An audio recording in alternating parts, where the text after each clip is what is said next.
Salut à tous. Vous avez été nombreux à réagir sur les réseaux suite à l'annonce de l'augmentation des factures d'électricité de 10%. En effet, en février, le gouvernement avait déjà augmenté les factures de 15% et avait promis que ce serait la seule hausse de l'année.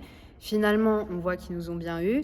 Et l'idée de cette petite vidéo, c'est de vous expliquer qu'est-ce qui se passe exactement avec les prix de l'électricité en France. Première question, pourquoi les tarifs augmentent? Dans un monde normal, si vous payez l'électricité plus cher qu'avant, c'est parce que produire l'électricité coûte plus cher qu'avant. Ça a été partiellement vrai l'année dernière, puisque je ne sais pas si vous vous souvenez, mais pendant l'automne, la moitié de nos réacteurs nucléaires étaient à l'arrêt.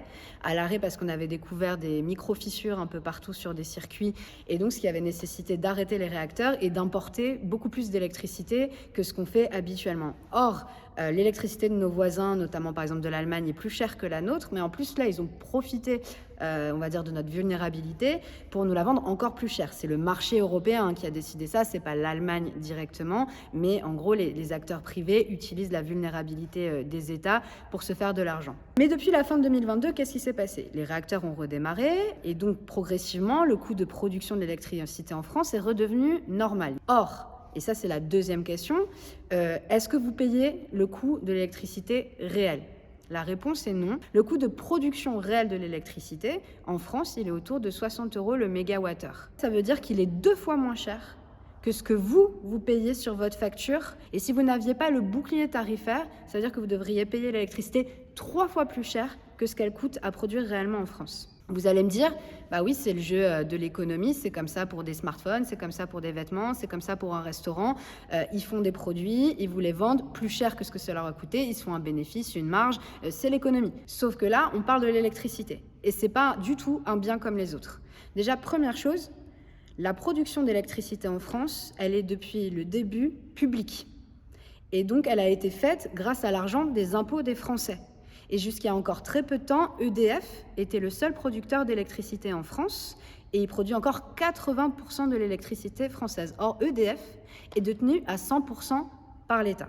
Concrètement, ce que ça veut dire, c'est qu'en France, on vous revend plus cher quelque chose que vos impôts ont permis de produire et que vous allez payer 2 fois, voire 3 fois. La première fois, évidemment, avec les impôts pour investir dans le système électrique, dans le réseau électrique. Ensuite, quand vous payez votre facture. Et ensuite, quand l'État va faire l'amortisseur sur les factures et qu'après, vous allez devoir rembourser ce que l'État a payé, soit en baisse des services publics, soit en augmentation de vos factures sur l'année suivante. Donc ça, c'est le système actuel qui est complètement aberrant. Comment on en est arrivé là? Eh bien parce que, comme dans tous les autres secteurs, il faut absolument que les grosses multinationales continuent à se faire toujours plus d'argent.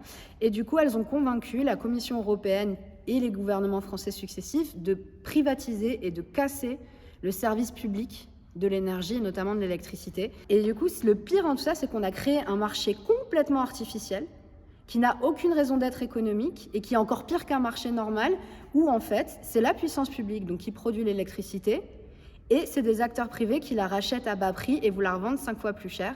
Et c'est ça, aujourd'hui, le système dans lequel on est. Donc, quand on dit le gouvernement a été généreux avec les Français, avec son bouclier tarifaire, c'est pas vrai. Le gouvernement, ce qu'il a fait, c'est quand il cautionne ce système et qu'il préfère mettre de l'argent public pour amortir la casse, ça veut dire en fait qu'il préserve les intérêts des grands groupes comme Total Energy ou Engie. Et ça veut dire qu'il n'est pas de notre côté, puisque comme je l'ai dit, ils vous referont payer la facture soit en baissant les services publics comme la santé, comme l'école, soit en augmentant vos factures l'année prochaine et l'année suivante. Donc, il y a une solution à ça. Il faut revenir au système d'avant. Service public de l'électricité, tarifs réglementés, encadrés pour tous au même tarif. Et c'était ça qu'on avait avant et ça marchait très bien.